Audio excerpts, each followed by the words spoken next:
नमस्कार दोस्तों, यूपीएससी हिंदी के स्टडी प्लेटफॉर्म पर आप सभी का स्वागत है। और पीटी 365 एनवायरनमेंट के पोर्शन का जो फ्री इनिशिएटिव स्टार्ट किया गया है, उसी के नेक्स्ट लेक्चर को हम लोग यहाँ पर देखेंगे। तो आज जो पार्ट 4 है संधारणीय विकास, कोशिश करते हैं कि आज इसको ख़त्म करके लेक्चर को यहीं पर एंड कर दिया जाए और नया पोर्शन स्टार्ट किया जाए। मैं उन दोस्तों से कहना चाहता हूँ जो ये लेक्चर पहली बार देख रहे हैं, मैं उनसे ये कहना चाहता हूँ कि एग्ज़ाम नज़दीक है। अगर आपने एक बार पीटी 365 पढ़ लिया है तो बहुत अच्छी बात है। अगर नहीं पढ़ा है और पढ़ने की कोशिश कर रहे हैं तो आपको ये लेक्चर्स काफ़ी मदद कर सकते हैं, क्योंकि इसमें पॉइंट बाय पॉइंट मैंने एक एक लाइन लगभग एक्सप्लेन करने की कोशिश की है, उसको पढ़ा है मैंने। तो आपको बस इतना करना है कि आपको 1.5x पे या 1.75x पे जिस पर भी मेरी आवाज़ आपको क्लियर सुनाई देती है, आप उसको करके ईयरफोन लगा के जो लेक्चर मैंने 1 घंटे में बनाया है उसको बड़े आराम से आप 35 मिनट 30 मिनट में देख करके ख़त्म कर सकते हैं, ठीक है। और जो पॉइंट मैंने नोट करने को कहा है उसे पॉज करके आप नोट भी कर सकते हैं, क्योंकि सारा कुछ इंपॉर्टेंट नहीं होता। कुछ चीज़ें जो काफ़ी इंपॉर्टेंट होती हैं और न्यूज़ में होती हैं उसे मैं बार बार बोल देता हूँ, ठीक है। तो इस तरीके से अगर आप करेंगे तो कम समय में आप अच्छा कवरेज कर पाओगे। इस लेक्चर के बाद हो सकता है जो नेक्स्ट पोर्शन आने वाला हो वो कल्चर का हो, पीटी 365 का। मैं कोशिश करूंगा अगर मुझे टाइम मिलेगा तो मैं साइंस का पोर्शन भी कवर करा दूंगा, साइंस एंड टेक का पोर्शन भी कवर करा दूंगा। और उसके अलावा अगर यूपीएससी से पहले टाइम मिलता है तो कुछ और पोर्शन भी देखे जाएंगे, नहीं मिलता है तो यूपी पीसीएस फोकस्ड कुछ क्वेश्चन कराए जाएंगे, कुछ करंट के क्वेश्चन कराए जाएंगे। तो आप लोगों से एक रिक्वेस्ट है कि अगर लेक्चर देखना स्टार्ट कर रहे हो तो सबसे पहले सब्सक्राइब कर लो, क्योंकि अगर सब्सक्राइब नहीं करोगे तो फिर चीज़ें उतनी अपडेटेड माध्यम से आपको नहीं मिल पाएंगी। कभी आपने देखा फिर किसी और चैनल को देखने लगे।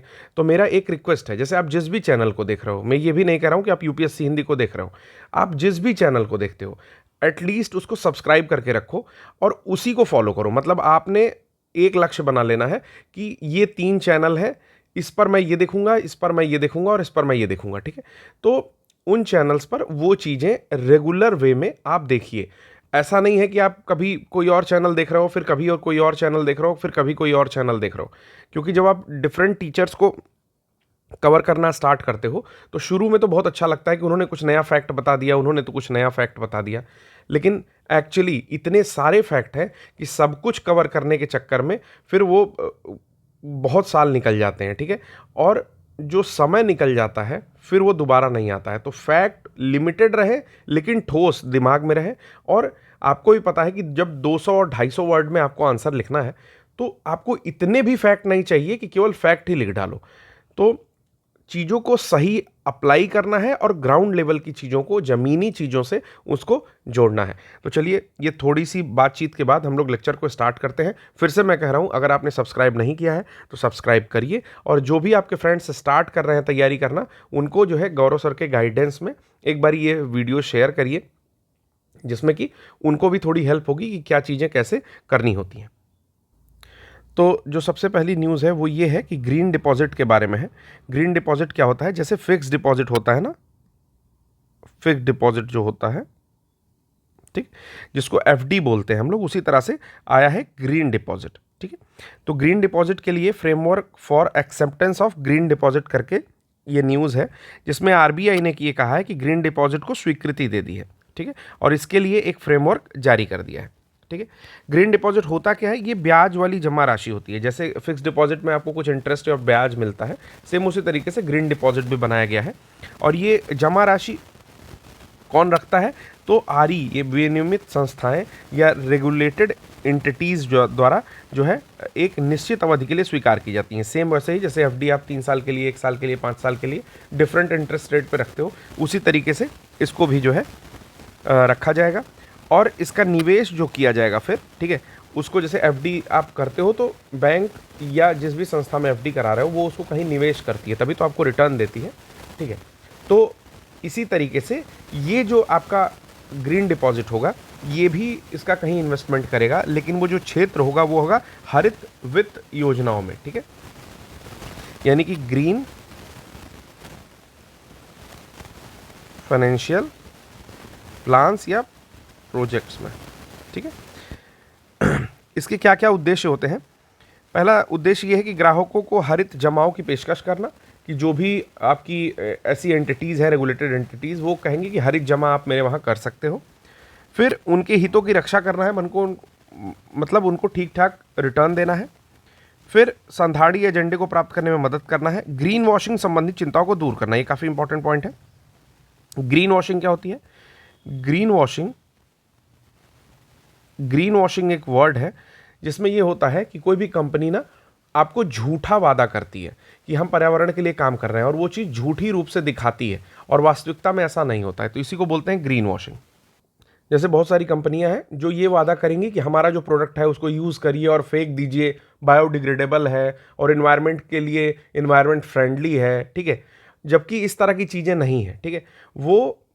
ये जो फिनोमेना है कि किसी कंपनी का ये एक फ्रॉड एडवर्टीजमेंट या फॉल्स प्रॉमिस जिसको बोल सकते हैं, झूठा वादा, इसी को ग्रीन वॉशिंग करते हैं। तो इसकी जो चिंताएं हैं उसको भी दूर करने में ये आपका जो ग्रीन डिपॉजिट है ये आपका बात करेगा। यहाँ पर ग्रीन वॉशिंग की वैसे डेफिनेशन भी लिखी हुई है, कह रहा है कि ग्रीन वॉशिंग प्रचार का एक तरीका है। इसमें कोई कंपनी अपने उत्पाद, गतिविधि, नीतियों को पर्यावरणीय या सामाजिक दृष्टिकोण से सकारात्मक, अनुकूल या पर्यावरणीय या सामाजिक क्षति से बचने वाले के रूप में प्रस्तुत करती है, जबकि वास्तविकता इसके विपरीत होती है, ठीक है। मैं आसान शब्दों में बताया हूँ, उसी को डेफिनेशन के फॉर्म में लिखा हुआ है।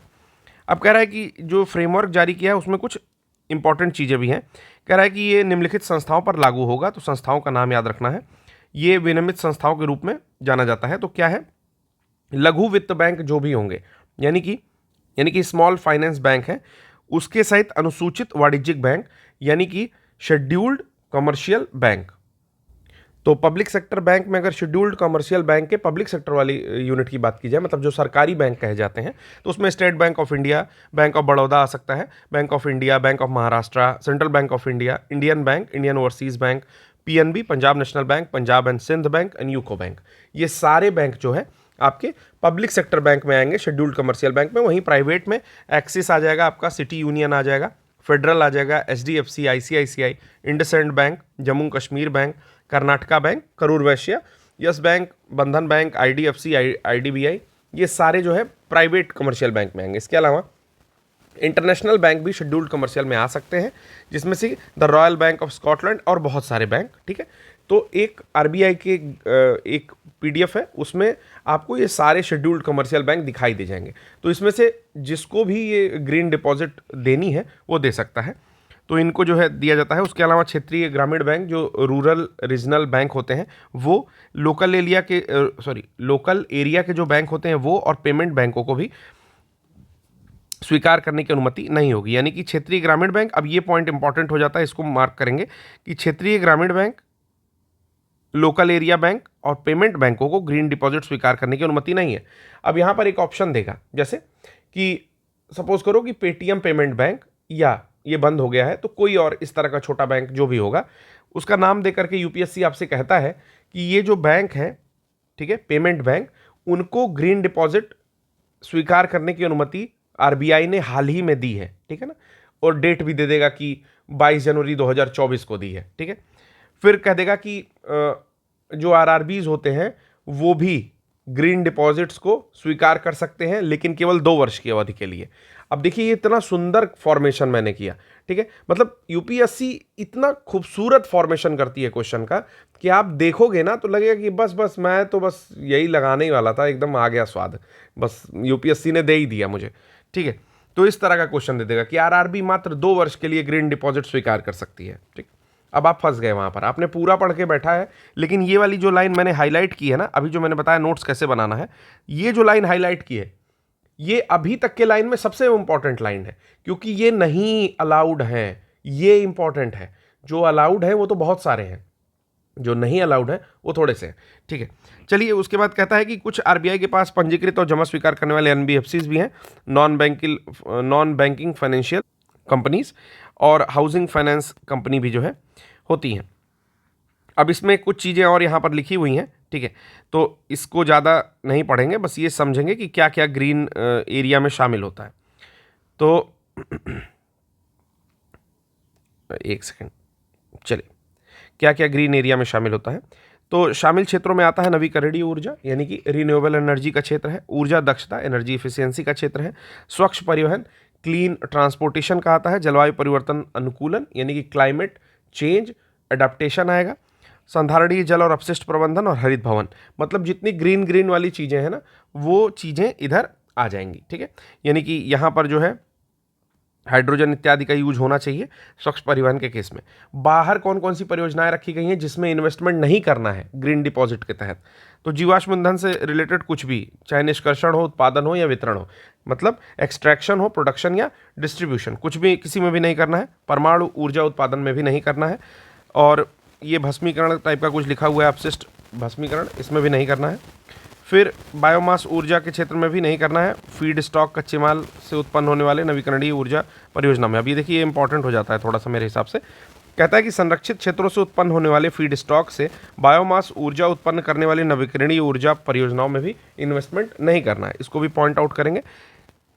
ठीक है, इसको भी पॉइंट आउट करेंगे, ये काफ़ी इंपॉर्टेंट हो जाता है क्योंकि इस पर लिखता है कि नवीकरणीय ऊर्जा। ठीक है, और ये दिमाग को घुमा देगा, तो स्टार मार्क करेंगे और इसको नोट डाउन कर लेंगे। ठीक, कि संरक्षित क्षेत्रों से उत्पन्न होने वाले जो कच्चे माल से बायोमास ऊर्जा उत्पन्न करने वाली नवीकरणीय ऊर्जा परियोजनाएं हैं उनमें इन्वेस्टमेंट नहीं करेंगे। कौन नहीं करेगा? तो जो ग्रीन आपका बॉन्ड है ना, सॉरी, जो ग्रीन डिपॉजिट्स हैं, वो पैसे कहीं किसी आपकी हरित योजनाओं में इन्वेस्ट होने हैं, तो इस टाइप की हरित योजनाओं में नहीं इन्वेस्टमेंट होने हैं, जिसमें से कि ये इंपॉर्टेंट है। फिर इसी तरह और भी 2-3 दिया हुआ है। एक चीज़ और याद रखना है कि 25 मेगावाट से बड़े जल विद्युत संयंत्र में भी नहीं होगा। अब क्वेश्चन यहाँ पर ये पूछ सकता है कि जो आरबीआई ने अभी गाइडलाइन एक दिया है जिसके तहत ग्रीन डिपॉजिट को शेड्यूल्ड कमर्शियल बैंक स्वीकार करेंगे, वे पुनः इस पैसे को 25 मेगावाट से बड़े जल विद्युत संयंत्रों में भी निवेश कर सकते हैं। ठीक, तो ये स्टेटमेंट हो जाएगी इनकरेक्ट, क्योंकि 25 मेगावाट से अगर बड़ा है तो उसमें इन्वेस्टमेंट नहीं कर सकते। ठीक, या इसी को बढ़ा के दे देगा कि 35 मेगावाट तक के हाइड्रो इलेक्ट्रिक प्रोजेक्ट में आप इन्वेस्टमेंट कर सकते हैं, तो नहीं कर सकते। ये चीज़ 2-3 चीज़ें जो मैंने बताई उसको ध्यान रखना है। अगला आता है सॉवरेन ग्रीन बॉन्ड। चलिए देखते हैं ये क्या है सॉवरेन ग्रीन बॉन्ड। इसी तरह सॉवरेन गोल्ड बॉन्ड भी आता है। कुछ लोग जानते होंगे कि गोल्ड के रेट से 2.5% का एनुअल रिटर्न देता है, और फिर उसके बाद जो गोल्ड का रेट बढ़ रहा है वो तो बढ़ता ही है। ठीक है, तो काफ़ी बढ़िया है। उसको आप बोलते हैं कि ऑनलाइन गोल्ड टाइप का बोलते हैं। ऑनलाइन गोल्ड डालोगे तो फिर वो चीज़ें दिखाई देंगी आप लोगों को।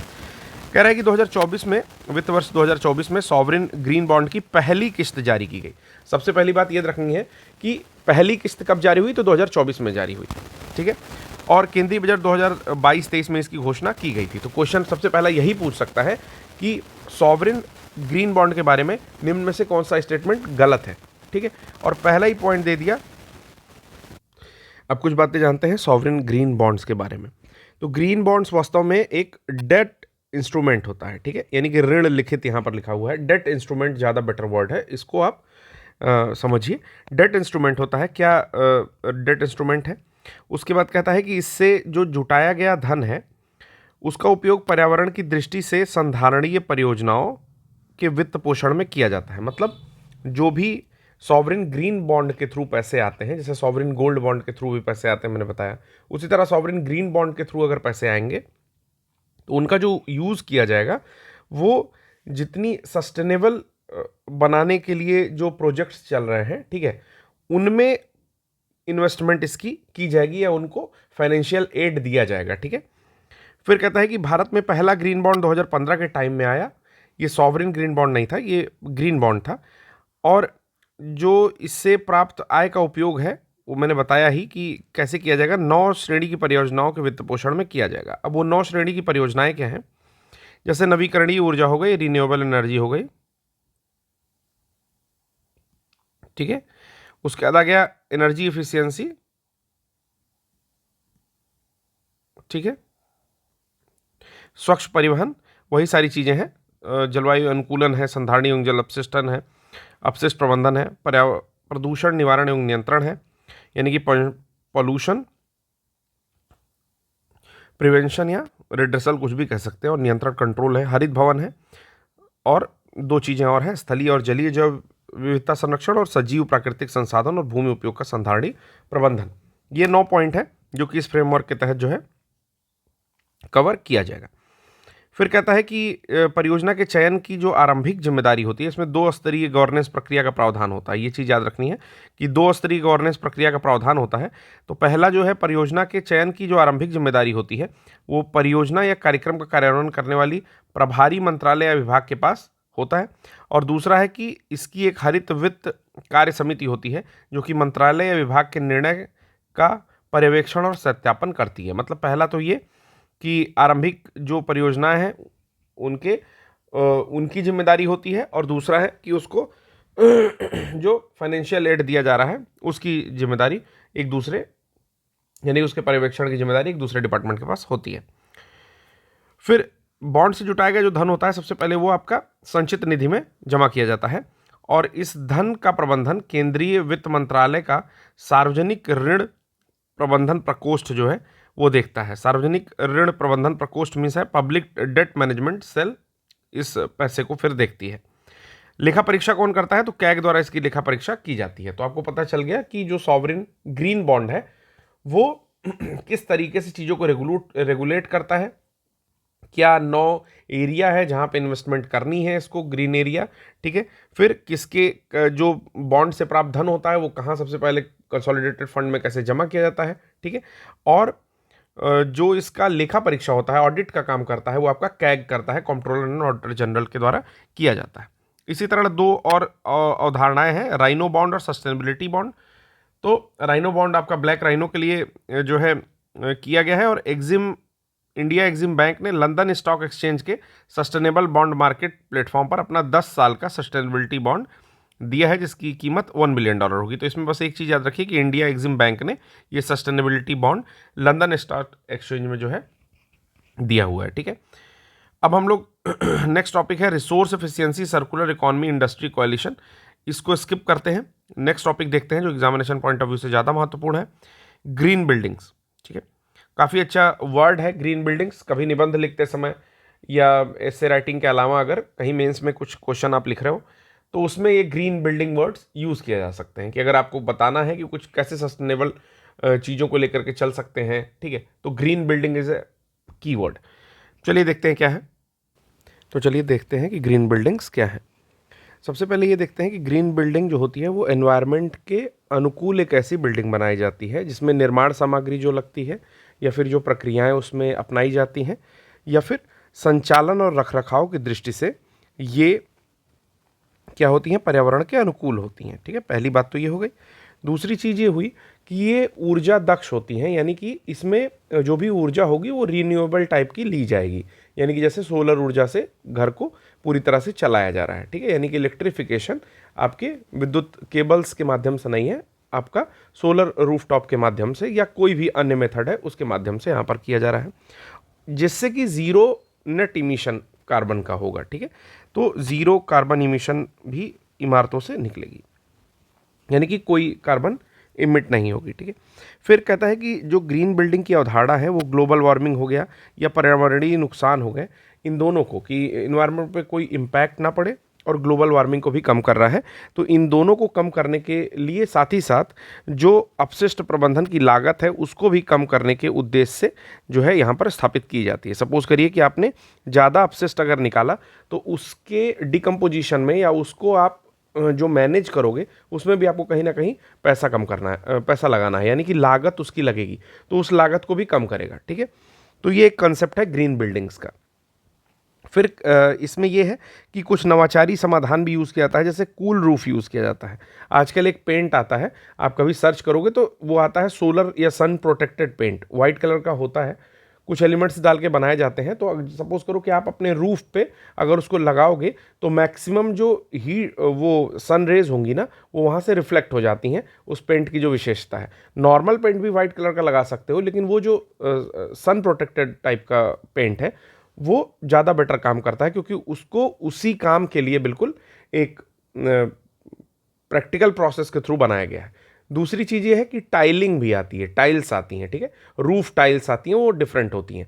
तो रूफ टाइल्स भी कुछ लोग लगवाते हैं, जैसे जब भी आप बड़े शहर में जाओगे, सपोज करो कि अहमदाबाद में गया मैं या दिल्ली में गया था मैं, तो मैंने हर जगह वो रूफ टाइल्स वहाँ पर देखा कि जो सबसे टॉप का फ्लोर होता है ऊपर रूफ टाइलिंग कर देते हैं, जिससे कि उतना हीट अप नहीं होता है, सबसे टॉप फ्लोर थोड़ा सा मैनेज रहता है उससे। इसके अलावा जियोथर्मल हीटिंग एक फिनोमेना है, इसको भी यूज़ कर सकते हैं। और स्मार्ट ग्रिड रेफ्रिजरेशन भी होता है। ग्रीन रूफ या हरित छतें भी यूज़ की जा सकती हैं। ग्रीन रूफ या हरित छतें क्या है?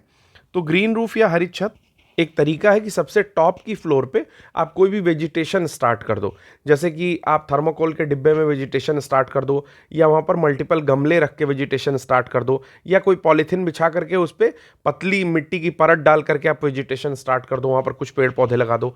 तो उससे क्या होगा कि जितनी हीट डायरेक्टली आपके रूफ पर आती थी उतनी नहीं आएगी, और आपका जो टेरेस का पोर्शन है वो बहुत ज़्यादा कंपेरेटिवली ठंडा रहेगा। ठीक है, तो ये कुछ इनोवेटिव मेथड्स हैं। इसके अलावा आता है एग्रोक्रीट। एग्रोक्रीट क्या है? ये कार्बन निगेटिव निर्माण सामग्री है, मतलब इसमें कार्बन नहीं यूज होता। जैसे कंक्रीट होता है उसी तरह एग्रोक्रीट है ये। इसे अलग अलग फसल अवशेष जैसे धान और गेहूं की पराली, ठीक है, गन्ने की खोई इत्यादि से बनाया जाता है। इसके अलावा कार्बन क्राफ्ट टाइल आती है। इसमें कार्बन अपसाइक्लिंग के तहत कार्बन आधारित अपशिष्ट का उपयोग करके इसको बनाया गया है। ठीक है, तो ये कुछ चीज़ें हमने जान लिया ग्रीन बिल्डिंग के बारे में। अभी न्यूज़ क्या है? न्यूज़ इसलिए इसको हम लोग पढ़ रहे हैं क्योंकि हाल में क्या हुआ कि इंडियन ग्रीन बिल्डिंग काउंसिल, जिसको IGBC कहते हैं, इसके द्वारा तमिलनाडु के चेन्नई में इंडियन ग्रीन बिल्डिंग कांग्रेस का आयोजन किया। तो इंपॉर्टेंट पॉइंट है करंट के पॉइंट ऑफ व्यू से भी, और अगर क्वेश्चन बनता है तो उस पॉइंट ऑफ व्यू से भी। पहला तो ग्रीन बिल्डिंग के बारे में आपको बेसिक अंडरस्टैंडिंग हो गई। दूसरी चीज़ कि अभी IGBC द्वारा क्या किया गया है? तमिलनाडु के चेन्नई में इंडियन ग्रीन बिल्डिंग कांग्रेस का आयोजन किया गया है। क्या किया गया है? इंडियन ग्रीन बिल्डिंग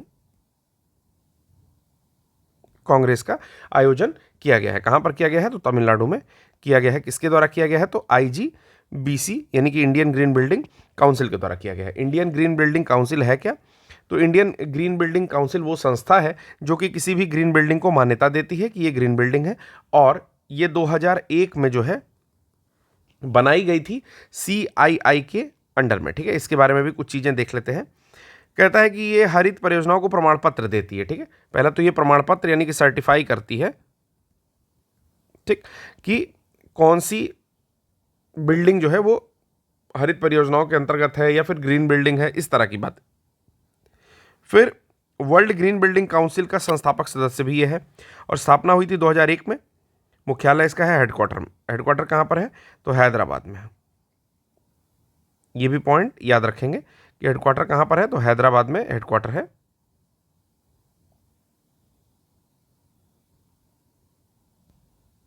ठीक है, अब आता है कि ग्रीन बिल्डिंग का भारतीय उद्योग परिसंघ ने इसकी स्थापना की थी, यानी कि कॉन्फेडरेशन ऑफ इंडियन इंडस्ट्री। ठीक है, कॉन्फेडरेशन ऑफ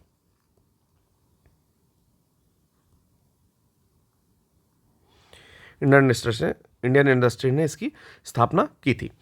नेक्स्ट पॉइंट देखते हैं। तो नेक्स्ट पॉइंट हम लोग का जो नेक्स्ट टॉपिक है वो है lead rating system.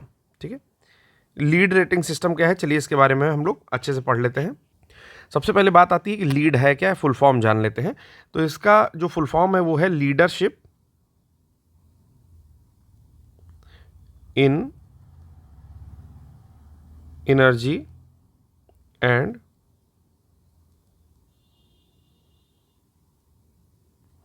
Environmental design. ठीक है, तो ये इसका फुल फॉर्म है। करता क्या है? तो लीड सिस्टम क्या क्या करता है? तो ये एक प्रमाणन प्रणाली है, मतलब ये भी एक सर्टिफिकेशन सिस्टम है, सर्टिफाई करता है। लीड रेटिंग सिस्टम स्वस्थ, दक्ष, निम्न कार्बन उत्सर्जन आधारित और लागत प्रभावी हरित भवनों के लिए, जो अभी ग्रीन वो हम लोग पढ़ रहे थे, बिल्डिंग्स, एक फ्रेमवर्क प्रदान करता है। ठीक है, क्या करता है? फिर से देख लीजिए। लीड सिस्टम स्वस्थ, दक्ष, निम्न कार्बन उत्सर्जन आधारित, लागत प्रभावी जो हरित भवन है, हमारी ग्रीन बिल्डिंग है, उनके लिए आपका उनको सर्टिफाई करता है। तो पहला तो इसमें लो कार्बन इमिशन होना चाहिए, दक्ष होना चाहिए, यानी कि अपने आप में जो भी बिल्डिंग है वो पूरी तरह से परफेक्ट होनी चाहिए, एक तरह से स्किल्ड होगा दक्ष का, लेकिन परफेक्ट होनी चाहिए, और स्वस्थ होनी चाहिए, मतलब हेल्दी बिल्डिंग का मतलब ये हुआ कि कहीं पर भी कोई कमी नहीं होनी चाहिए, ठीक है ना। ये नहीं कि कहीं से लीकेज हो रहा है, सीवेज की प्रॉब्लम है, ऐसा नहीं होना चाहिए। कह रहा है कि इसे यूएस ग्रीन बिल्डिंग काउंसिल ने विकसित किया था, लीड सिस्टम को।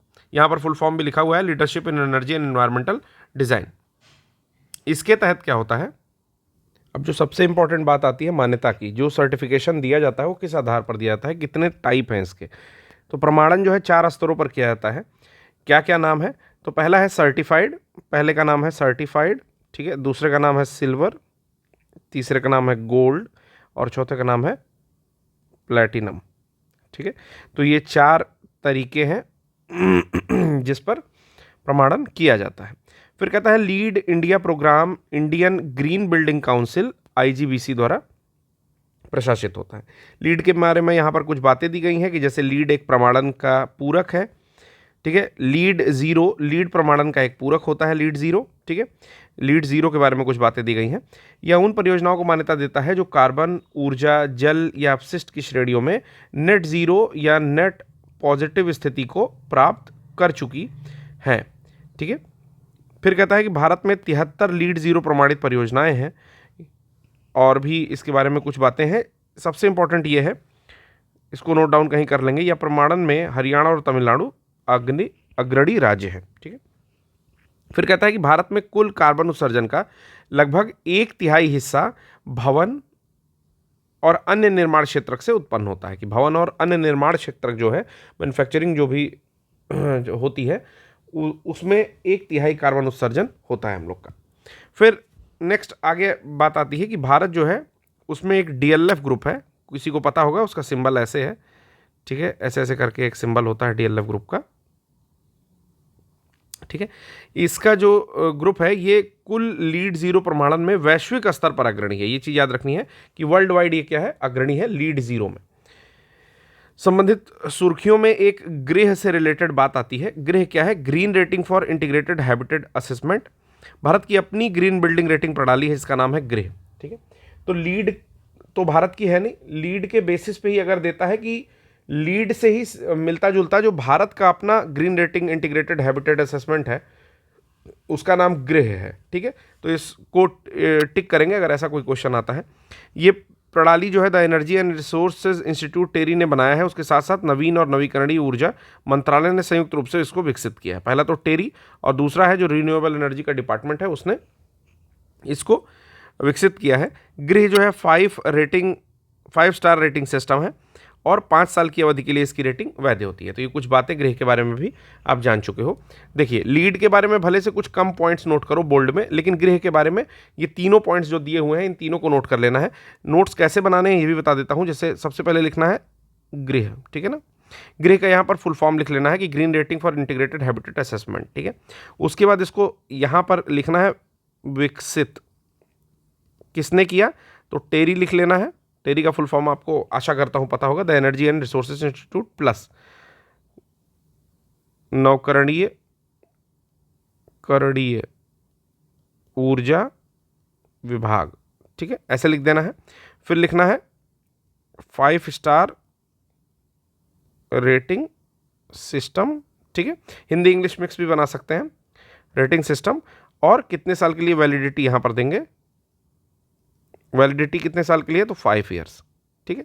अब ये पूरा जो है बन चुका है आपका शॉर्ट नोट्स। तो इस तरह से इंपॉर्टेंट चीज़ों का शॉर्ट नोट्स बनाते चलेंगे। चलिए अगला है कि वैकल्पिक ईंधन और ऊर्जा संसाधन में हम लोग माहिर देखेंगे। तो जिसका भी फुल फॉर्म कुछ ऐसा हो ना कि जो कोई सार्थक अर्थ रख रहा हो, उसको हम लोग को जरूर ध्यान देना है, ठीक है।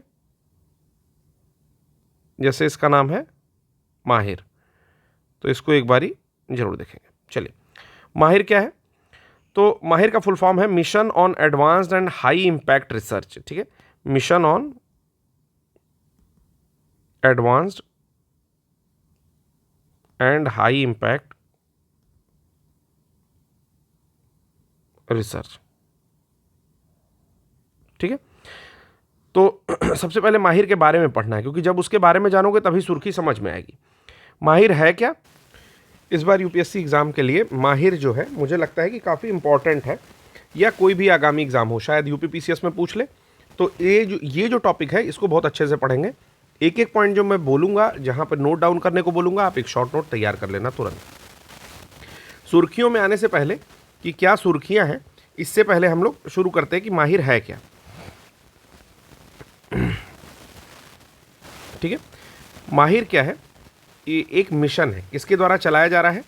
तो चलाया जा रहा है आपका, ये जॉइंट मिशन कह सकते हो, विद्युत मंत्रालय और जो नवीन और नवीकरणीय ऊर्जा मंत्रालय है, ये दोनों मिलकर के क्या कर रहे हैं कि जो बिजली क्षेत्र है उसमें जो नई टेक्नोलॉजी आ रही है ना, या उभरती प्रौद्योगिकी है, उसके लिए एक संयुक्त राष्ट्रीय मिशन, मतलब नेशनल लेवल का एक मिशन स्टार्ट किए हैं, जिसका नाम है माहिर। हिंदी में बोलेंगे उन्नत और उच्च प्रभाव अनुसंधान पर मिशन।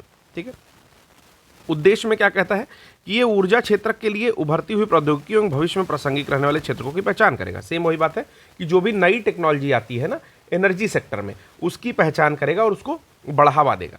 दूसरा है कि इसके लिए एक जीवंत और नवोन्मेषी परिवेश का निर्माण करेगा, यानी कि एक ऐसा परिवेश या ऐसा इन्वायरमेंट प्रदान करेगा नई प्रौद्योगिकी को, न्यू टेक्नोलॉजीज को, कि जो कि थोड़ा इनोवेटिव मोड में होंगी या इनोवेटिव आइडियाज़ के साथ आ रही होंगी। इसको पैसे कौन देता है, वित्त पोषण कौन करता है इसका? तो वही करेगा जिस मंत्रालय ने स्टार्ट किया है, विद्युत मंत्रालय करेगा। ठीक है, और नवीन और नवीकरणीय ऊर्जा मंत्रालय के तहत आने वाले केंद्रीय सार्वजनिक क्षेत्र के उद्यम इसके लिए फंडिंग करेंगे। इसके अलावा थोड़ा सा बजट इसको जो है केंद्रीय बजट से भी इसको फंडिंग मिलेगी।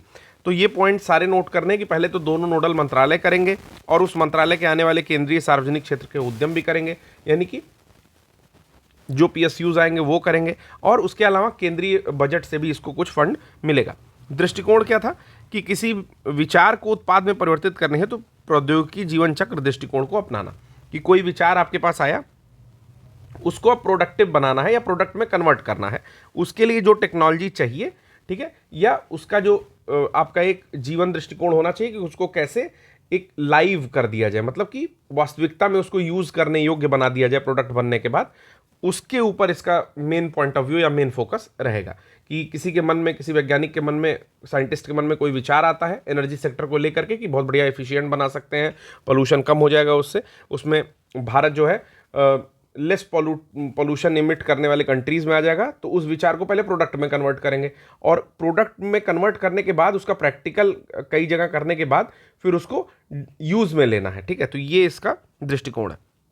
मिशन जो है 2023-24 से शुरू होगा, 27-28 तक की 5 साल की प्रारंभिक अवधि के लिए तैयार किया गया। तो ये भी एक पॉइंट नोट करने लायक है। इस पॉइंट को भी नोट करेंगे कि अवधि क्या होगी, 2023-24 से लेकर के 2027-28 तक चलेगी। फिर आगे कहता है कि मिशन जो है 2 संरचना में इसका स्तर होगा। पहला है कि तकनीकी कार्यक्षेत्र समिति एक बनेगी, इसमें जो CEA की अध्यक्षता में बनेगी। ये बात जरूरी नहीं है, बस आप ये याद रखो कि तकनीकी कार्यक्षेत्र समिति बनेगी। इसका क्या काम होगा ये देख लीजिएगा। दूसरा बनेगी इसमें शीर्ष समिति बनेगी, यानी कि 2 समितियां इसमें बनेंगी। तो दोनों का अलग अलग काम होगा। वो इन डेप्थ में नहीं जा रहा हूं क्योंकि बेसिक चीजें जानिए, क्योंकि ये क्वेश्चन मुझे लगता है कि काफी इंपॉर्टेंट है। ठीक है, कवरेज क्या क्या करेगी, तो इसके तहत दुनिया भर की कंपनियां, संगठन से परिणाम से संबद्ध वित्त पोषण के प्रस्ताव आमंत्रित किए जाएंगे कि भाई जो भी परिणाम आ रहे हैं उससे संबंधित आप कैसे वित्त पोषण या फाइनेंशियल एड या सहायता कर सकते हैं। ठीक है, यहां पर बात आती है पेटेंट। कह रहा है कि इसके तहत विकसित तकनीक जो होगी उसका IPR करेंगे, यानी कि इंटेलेक्चुअल प्रॉपर्टी राइट्स के तहत भारत सरकार और अनुसंधान एजेंसी द्वारा साझा किया जाएगा। ठीक है, इसका जो IPR होगा, इंटेलेक्चुअल प्रॉपर्टी राइट, वो 2 लोग के द्वारा साझा किया जाएगा।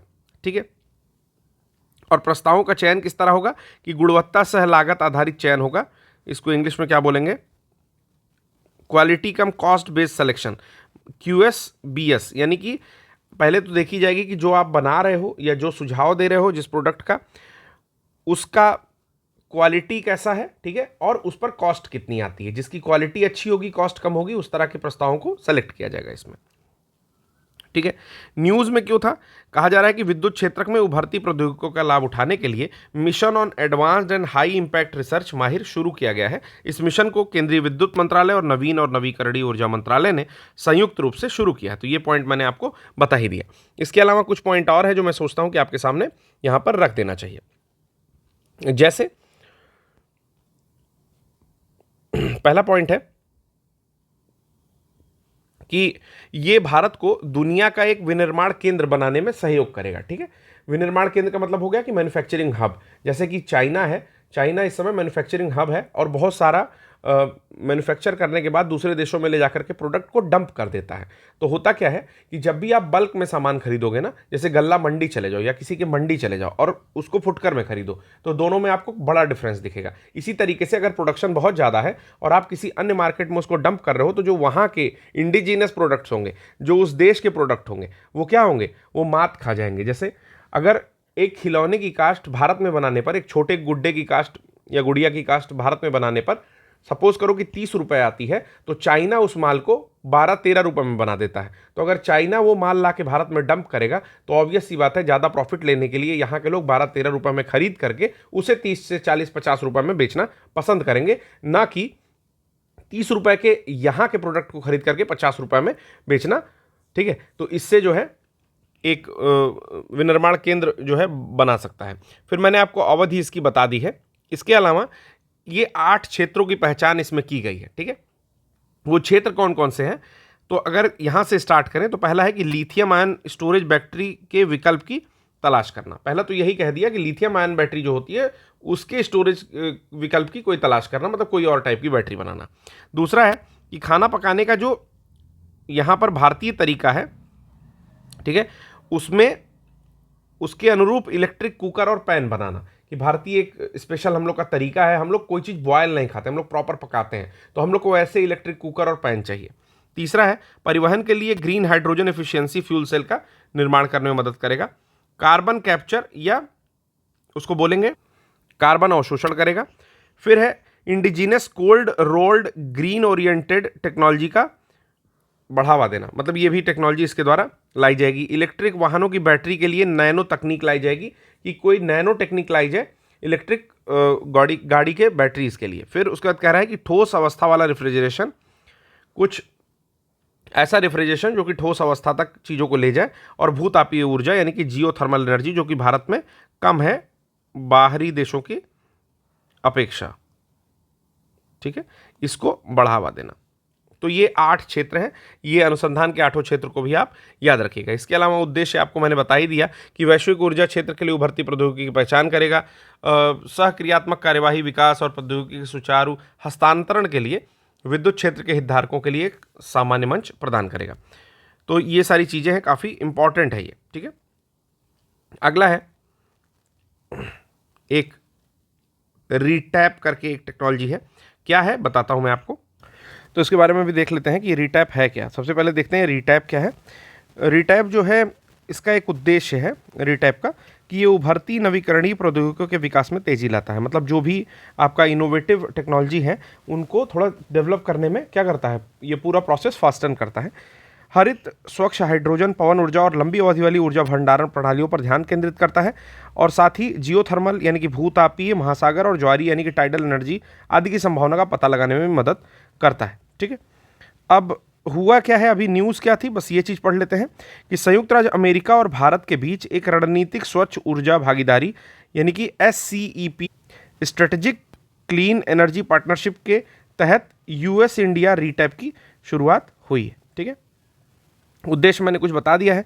स्ट्रेटेजिक क्लीन एनर्जी पार्टनरशिप जो है उसके स्तंभ क्या क्या है, नवीकरणीय ऊर्जा रिन्यूएबल एनर्जी है, संधारणीय विकास यानी कि सस्टेनेबल डेवलपमेंट है, विद्युत और ऊर्जा दक्षता यानी कि इलेक्ट्रिक और एनर्जी एफिशिएंसी, तेल और गैस की जिम्मेदारीपूर्ण उपयोग यानी कि ऑयल एंड गैस का जो है रिस्पॉन्सिबल यूज़, और उभरते ईंधन यानी कि न्यू जो भी फ्यूल्स हैं उनके बारे में बात करता है। चलिए इसको ज़्यादा नहीं ध्यान देंगे। नेक्स्ट हम लोग जो है अपना ISA इंटरनेशनल सोलर अलायंस के बारे में बात करते हैं। इंटरनेशनल सोलर अलायंस क्या है, कहाँ हेडक्वार्टर है, इस सब के बारे में व्यापक चर्चा करते हैं। हुआ क्या, ISA की नई दिल्ली में ISA की महासभा का 6ठा सत्र भी हुआ है। कौथा हुआ है, तो 6th सेशन इसका यहाँ पर हुआ है। इसमें ISA ने क्या घोषणा की है कि ग्लोबल सोलर फैसिलिटी GSF को $35 मिलियन की पूंजीगत योगदान प्राप्त हो सकता है। कह रहा है कि ग्लोबल सोलर फैसिलिटी को $35 मिलियन का पूंजीगत योगदान प्राप्त हो सकता है, ये घोषणा की गई है। GSF क्या है, उसके पहले देखते हैं ISA के बारे में। ISA जो है यह एक संधि पर आधारित अंतर्राष्ट्रीय अंतर सरकारी संगठन है, मतलब इंटर गवर्नमेंटल जो है ऑर्गेनाइजेशन है आपका, ठीक है। इंटरनेशनल इंटर गवर्नमेंटल ऑर्गेनाइजेशन किस पर आधारित है? एक संधि पर आधारित है। भारत और फ्रांस ने 2015 में पेरिस में आयोजित जो UNFCCC की पक्षकारों का सम्मेलन था उसके दौरान इसको लॉन्च किया था। और इसका मुख्यालय कहां पर है? तो गुरुग्राम हरियाणा में, यानी कि हरियाणा में इसका हेडक्वार्टर है, ठीक है। ठीक, हेडक्वार्टर कहां पर है? गुरुग्राम हरियाणा में। ओके, सदस्यता क्या कह रहा है कि 97 देशों ने इस पर हस्ताक्षर किए हैं और इसकी अभिपुष्ट की है, मतलब कि इसको रिकॉग्नाइज किया है। यह करता क्या है काम? सौर ऊर्जा से संचालित लागत प्रभावी और परिवर्तनकारी ऊर्जा समाधानों को विकसित करने और उपयोग में लाने का प्रयास करता है। ऐसे मतलब कि जो भी चीजें सोलर से चल सकती हैं, ठीक है, उनको क्या करेगा?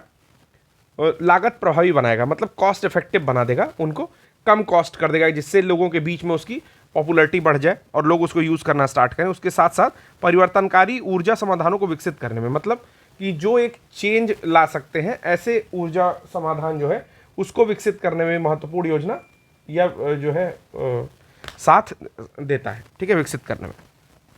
ISA के द्वारा बहुत सारी पहलें स्टार्ट की गई हैं, जिसमें है one sun one world one grid, ठीक है। आती कौन सी कंट्रीज है जहां पर सूर्य का बढ़िया प्रकाश प्राप्त होता है, ठीक है, जैसे कर्क रेखा से मकर रेखा के बीच में जो सूर्य का प्रकाश है वो बढ़िया प्राप्त होता है, ठीक। तो इसने जो एक पहल की है, one sun one world and one grid, कह रहा है कि OSOWOG, ठीक है ना। इसका पहल का उद्देश्य क्या है कि अलग अलग क्षेत्रीय ग्रिड्स को एक कॉमन ग्रिड से जोड़ना। बहुत सारे रीजनल ग्रिड्स हैं, उनको हम एक कॉमन ग्रिड से जोड़ देंगे। इसका RE से उत्पादित विद्युत की आपूर्ति करने के लिए उपयोग किया जा सकेगा। इससे RE रिन्यूएबल एनर्जी स्रोत की क्षमता का उपयोग किया जा सकेगा, ठीक है। फिर अगली क्या पहल है? इस पहल का नेतृत्व कौन कर रहा है? भारत, UK, ठीक है, भारत और यूनाइटेड किंगडम अंतर्राष्ट्रीय सौर गठबंधन तथा विश्व बैंक समूह के सहयोग से हो रहा है। कई सारे चरण में विभाजित किया गया है। टोटल कितने चरण है? 3 मुख्य चरण है, ठीक। अगला क्या किया है इसने? सौर प्रौद्योगिकी अनुप्रयोग संसाधन केंद्र STAR-C भी स्टार्ट किया है इसने, ठीक है। तो 2 ये अनुप्रयोग हो गए। न्यूज़ में क्यों था? तो कुछ यहाँ पर काम हुआ है कि छठे सत्र में बताया ISA ने कि ग्लोबल सोलर फैसिलिटी जो है आपको कितने डॉलर दे देगी, तो लगभग $35 मिलियन का पूंजीगत योगदान प्राप्त हो सकता है उसके माध्यम से। तो GSF क्या है? ग्लोबल सोलर फैसिलिटी क्या है, इसको एक बार देख लेते हैं। ग्लोबल सोलर फैसिलिटी को एक बार देख लेते हैं। कह रहा है 2022 में ISA की असेंबली ने GSF को मंजूरी दी थी। ग्लोबल सोलर फैसिलिटी जो बना है वो 2022 में ही आया है ISA की असेंबली के द्वारा। GSF ऑफ ग्रिड सौर परियोजनाओं, रूफटॉप सौर परियोजनाओं यानी कि सोलर प्रोजेक्ट्स और उत्पाद उपयोग वाली सौर परियोजनाओं को में पूंजी प्रवाह के लिए निजी पूंजी को आकर्षित करेगी। मतलब GSF जो है इनका एक ऐसा समझ लो कि कोई बॉडी है जो कि आपका रूफटॉप सोलर को, ऑफ ग्रिड सोलर प्रोजेक्ट्स को और उत्पाद उपयोग में आने वाली कि प्रोडक्ट यूज़ में आने वाली जो भी सोलर परियोजनाएं हैं उसमें इन्वेस्टमेंट के लिए जो निजी संस्थाएं हैं उनको जो है बुलाएंगी, उनको आकर्षित करने का जो है प्रयास करेगी। GSF की क्या क्या उपलब्ध कराएगी? तो भुगतान गारंटी निधि उपलब्ध कराएगी, यानी कि पेमेंट गारंटी फंड, ठीक है, ये उपलब्ध कराएगी। तकनीकी सहायता के लिए निवेश निधि और बीमा निधि जोखिम के लिए, ये तीनों काम करेगी। फिर कहता है कि GSF पूरे अफ्रीका महाद्वीप के वंचित सुदूर भौगोलिक क्षेत्रों में सौर परियोजनाओं के निवेश पर बढ़ावा देगी। क्यों अफ्रीका में ज़्यादा दे रही है? क्योंकि आपको पता है कि अफ्रीका के बीच से कर्क रेखा भूमध्य रेखा जाती है लगभग बीच से, ठीक है, और वो पूरा का पूरा सबसे ज़्यादा सौर ऊर्जा पाने वाला एक कॉन्टिनेंट है, ठीक है ना। तो क्योंकि उसमें से तीनों गुजरती हैं। अफ्रीका का अगर आप मैप की बात करो तो कुछ इस तरह से अफ्रीका जो है आपको पता है कि ऐसे बनता है। तो अफ्रीका के इस पोर्शन से 0 डिग्री इक्वेटर जाएगी, तो 23.5 डिग्री ऊपर और 23.5 डिग्री नीचे, यानी कि तीनों रेखाएं, कर्क रेखा, मकर रेखा और भूमध्य रेखा, यानी कि आपका equator, Tropic of Cancer and Tropic of Capricorn क्रमशः, ठीक है, 23.5 डिग्री नॉर्थ से और 23.5 डिग्री साउथ से जाती है। चलिए अगला देखते हैं क्या है, राष्ट्रीय ग्रीन हाइड्रोजन मिशन। थोड़ा सा इसके बारे में देखेंगे कि नवीन और नवीकरणीय ऊर्जा मंत्रालय ने राष्ट्रीय ग्रीन हाइड्रोजन मिशन, जिसका नाम है HM, ठीक है, राष्ट्रीय नेशनल ग्रीन हाइड्रोजन मिशन की शुरुआत की है और इसके तहत भारतीय ग्रीन हाइड्रोजन मानकों को भी अधिसूचित किया है। अधिसूचना का मतलब होता है नोटिफाई या नोटिफिकेशन, ठीक है। जो नोटिफिकेशन आई है उसके इंपॉर्टेंट पॉइंट्स क्या है, कह रहा है कि उत्सर्जन की एक उच्चतम सीमा को रेखांकित किया गया है इसके तहत, और कम उत्सर्जन करके उत्पादित हाइड्रोजन को ग्रीन हाइड्रोजन के रूप में वर्गीकृत किया जाएगा। मतलब कितना कम उत्सर्जन करके हम लोग हाइड्रोजन उत्पादित कर सकते हैं उसे ही हम लोग ग्रीन हाइड्रोजन बोलेंगे। समझ में आया? फिर से बता दे रहा हूं। जैसे मान लीजिए कि हाइड्रोजन वायुमंडल में उपस्थित है, ठीक, लेकिन पानी के साथ भी हाइड्रोजन है H2O, ठीक है, और बहुत सारी जगह पर हाइड्रोजन है, लेकिन हाइड्रोजन को एक्सट्रैक्ट करना यानी कि अलग करना और उसको एज ए ईंधन या फ्यूल यूज करना थोड़ा टफ प्रोसेस है। तो कहता है कि वो प्रोसेस अपनाया जाए जिसमें मिनिमम कार्बन एमिट हो या मिनिमम एमिशन हो, ठीक है, और ऐसा जो हाइड्रोजन हम लोग का बनेगा उसी को हम लोग बोलेंगे ग्रीन हाइड्रोजन। यानी कि सारे को ग्रीन हाइड्रोजन नहीं बोलना है। ऐसे सपोज करो कि 3 प्रोसेस के द्वारा हाइड्रोजन निकाला जा रहा है, ठीक, या 2 प्रोसेस के द्वारा। एक में आपका इमिशन 100 अगर टन में नापोगे तो 100 टन मान लो इमिट हो रहा है, और दूसरे में 50 टन इमिट हो रहा है। तो जो 50 टन इमिशन के साथ जो हाइड्रोजन बन रहा है, मतलब उस प्रोसेस के थ्रू जिसमें 50 टन वेस्टेज इमिट हो रही है, वो वाला हाइड्रोजन ग्रीन हाइड्रोजन कहलाएगा। चलो परिभाषा फिर दिया हुआ है यहाँ पर कि ग्रीन हाइड्रोजन क्या है, कैसे है, तो देख लेंगे कि ग्रीन हाइड्रोजन का उत्पादन नवीकरणीय ऊर्जा का उपयोग करके किया जाता है। इसमें इलेक्ट्रोलिसिस या बायोमास कन्वर्जन के माध्यम से उत्पादन करना शामिल है। यानी कि या तो इलेक्ट्रोलिसिस करके फिर उसको उत्पादित करते हैं या फिर बायोमास कन्वर्जन करके उत्पादित करते हैं। फिर अगला उत्सर्जन सीमा में आता है वेल टू गेट उत्सर्जन, अर्थात जल शोधन, विद्युत अपघटन, गैस शुद्धिकरण आदि प्रति किलोग्राम हाइड्रोजन के लिए 2 किलोग्राम CO2 से अधिक नहीं होना चाहिए। फिर नोडल प्राधिकरण इसी के बारे में दिया हुआ है कि ऊर्जा दक्षता ब्यूरो यानी कि energy efficiency bureau of energy efficiency B और ग्रीन हाइड्रोजन उत्पादन परियोजनाओं की निगरानी करेगा। ठीक है, बी किसकी निगरानी करेगा? तो ग्रीन हाइड्रोजन उत्पादन परियोजनाएं जितनी भी हैं, जो भी प्रोजेक्ट हैं आपके ग्रीन हाइड्रोजन को प्रोड्यूस करने वाले, उसका निगरानी करेगा। ठीक है, उसके साथ साथ सत्यापन और प्रमाणन भी करेगा। ठीक, उसी के बारे में फिर दिया हुआ है NGHM जो आया हुआ था। इसमें है क्या कि हम लोग ग्रीन हाइड्रोजन और उसके उत्पादोपाद के उत्पादन तथा उपयोग और निर्यात के लिए एक वैश्विक केंद्र के रूप में स्थापित करना है भारत को।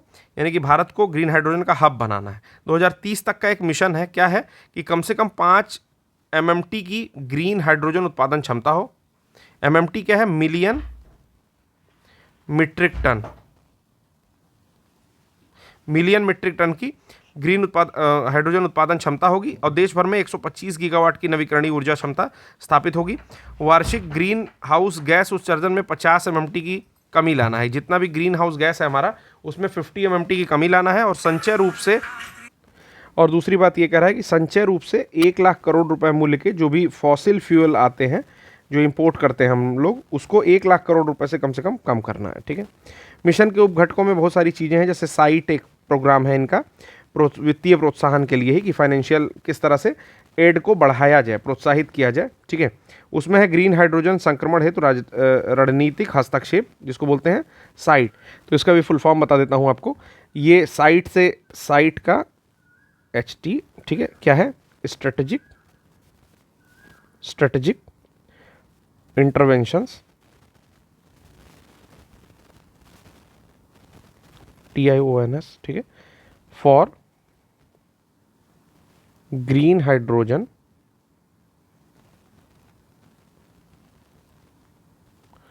ट्रांजिशन। ठीक है, तो ये आपका साइट है। इसके तहत जो है अलग अलग वित्तीय प्रोत्साहन तंत्र 2 बनाए गए हैं। पहला घटक 1, घटक 2 के द्वारा इलेक्ट्रोलाइजर के घरेलू विनिर्माण को बढ़ावा देंगे हम लोग, कि घरेलू इलेक्ट्रोलाइजर का मैन्युफैक्चरिंग करेंगे और ग्रीन हाइड्रोजन का उत्पादन करेंगे। दूसरा घटक है।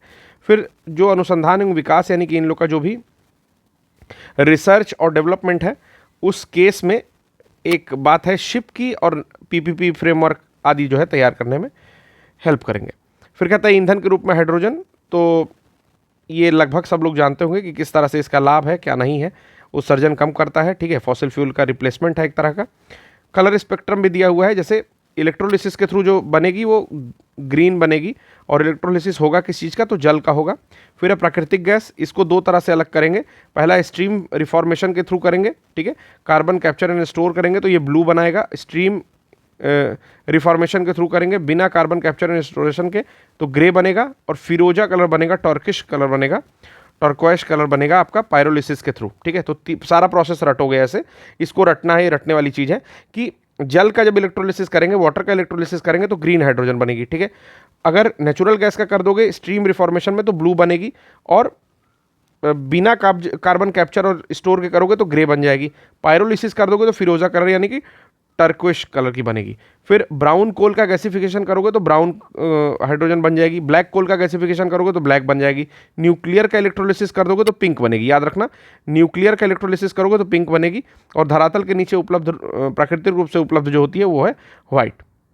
तो यहाँ पर हाइड्रोजन कलर का स्पेक्ट्रम है, स्टार मार्क कर रहा हूँ, ठीक है, इसको याद कर लेना क्योंकि इसमें सिंपल सा ऐसे क्वेश्चन पूछ लेगा कि हाइड्रोजन कलर स्पेक्ट्रम के बारे में निम्न में से कौन सा सही है। चलिए आप आंसर करिएगा कि जल के इलेक्ट्रोलिसिस से बनने वाली हाइड्रोजन जो होती है वो ग्रीन होती है, न्यूक्लियर के इलेक्ट्रोलिसिस से बनने वाली हाइड्रोजन जो होती है वो ब्राउन होती है, और प्राकृतिक गैस के stream reformation carbon capture and store के थ्रू बनने वाली जो हाइड्रोजन होती है वो ब्लू होती है। तो कौन सा इनकरेक्ट है वो आपको बताना है, आप कमेंट बॉक्स में बता देना अगर आप लेक्चर देख रहे हो, ठीक है। फिर ग्रीन हाइड्रोजन फ्यूल सेल है, थोड़ा उसी तरीके का ये भी कंसेप्ट है। और अभी इंडियन ऑयल कॉर्पोरेशन ने भारत की पहली ग्रीन हाइड्रोजन फ्यूल सेल आधारित बस सेवा शुरू की है। तो ये चीज़ हम लोग जान गए, इसमें भी कुछ नहीं पढ़ना है, कुछ चीज़ें थोड़ी बहुत उसी तरह की हैं। फिर जो नेक्स्ट हम लोग का है एथेनॉल सम्मिश्रण यानी कि एथेनॉल ब्लेंडिंग। आपको पता है कि पहले E10 हो रहा था यानी कि 10% जो है एथेनॉल मिलाया जाता था, अभी E20 स्टार्ट हो रहा है तो यानी कि 20% एथेनॉल मिलाया जाता है। क्यों एथेनॉल मिलाया जाता है हमारे किसी भी फॉसिल फ्यूल में? फॉसिल फ्यूल में एथेनॉल इसलिए मिलाया जाता है कि उनको ब्लेंड करने से पहला तो उसकी इफ़िशियंसी पे, गाड़ी की इफ़िशियंसी पे कोई फ़र्क नहीं पड़ता है। दूसरी चीज़ कि 20% हम लोग फॉसिल फ्यूल का यूज़ कम कर देते हैं और इफ़िशियंसी पे फ़र्क नहीं पड़ता है, तो दोनों चीज़ें हम लोग का एक ऑल्टरनेट फ्यूल की तरह से हम लोग यूज़ कर लेते हैं, ठीक है। तो आइए देख लेते हैं, कह रहा है कि चीनी मिलें 12% एथेनॉल सम्मिश्रण के लक्ष्य की प्राप्ति की दिशा में अग्रसर है। जितनी भी हम लोग की शुगर मिल्स है ना, वो 12% एथेनॉल सम्मिश्रण की लक्ष्य की प्राप्ति की ओर चल रहे हैं, ठीक। सॉरी दोस्तों, एक बारी मैंने पूरा पढ़ा दिया, मैं देखा नहीं कि रिकॉर्डिंग मैंने स्टार्ट नहीं की है, कोई बात नहीं, मैं बता देता हूँ। चूंकि जो एथेनॉल 10% ब्लेंडिंग का लक्ष्य था वो हम लोग जून 2022 में प्राप्त कर चुके हैं, और 20% एथेनॉल ब्लेंडिंग का जो है कार्यक्रम शुरू हो चुका है। पहले इसको प्राप्त करने का लक्ष्य 2030 था, लेकिन अभी इसको प्राप्त करने का लक्ष्य क्या हो गया, 2025 हो गया है, ठीक है। होता क्या है कि इसमें 20% आपका एथेनॉल रहेगा जो कि 99.9% प्योर होगा, और बाकी पेट्रोल रहेगा 80%, ठीक है। क्या क्या लाभ है? तो बहुत सारे लाभ हैं, जैसे ग्रीन हाउस गैस इमिशन कम हो जाएगा आपका। उससे क्या होगा कि हवा आपकी एयर क्वालिटी साफ हो जाएगी। हानियां क्या है कि इफिशियंसी पे थोड़ा फर्क पड़ेगा, बहुत ज़्यादा नहीं। और तीसरी चीज़ की कम ऊर्जा उत्पन्न करता है, ठीक है। क्या क्या इसमें यूज़ करते हैं हम लोग, ये एथेनॉल मतलब आपका ब्लेंडिंग के लिए जो एथेनॉल बनती है उसके लिए।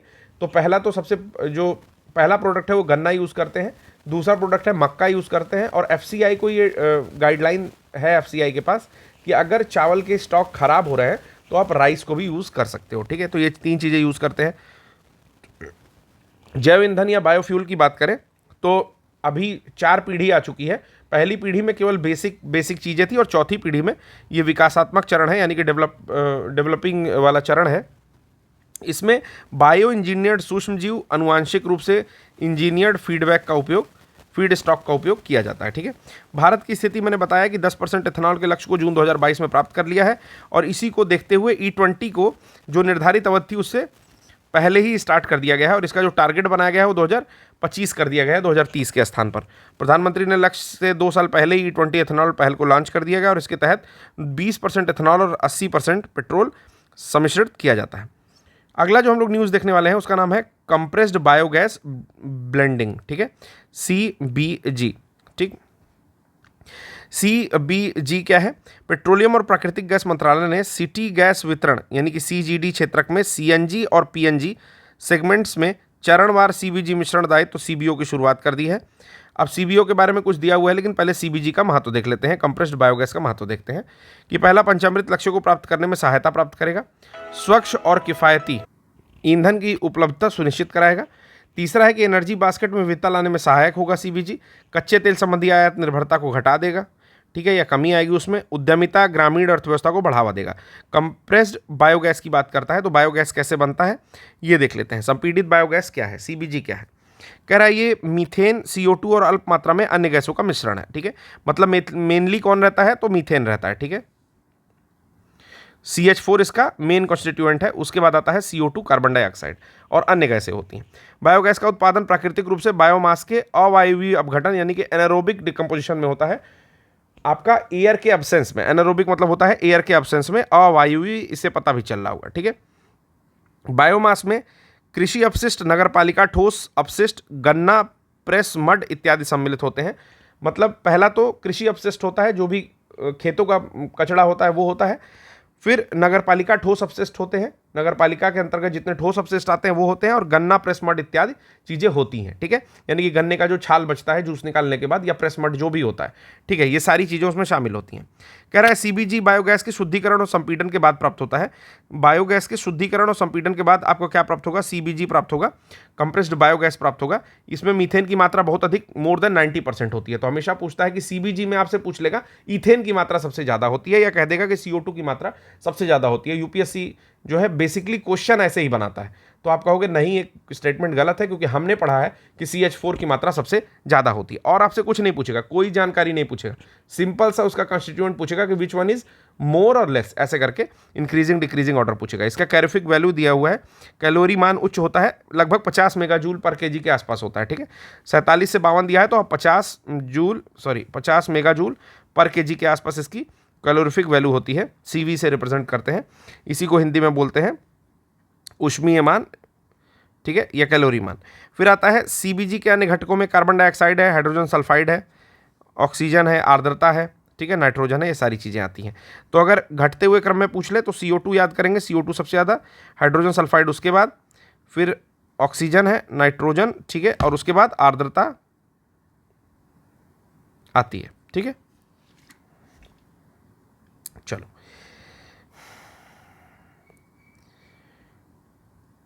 उसके बाद कुछ टॉपिक्स और बचे हुए हैं।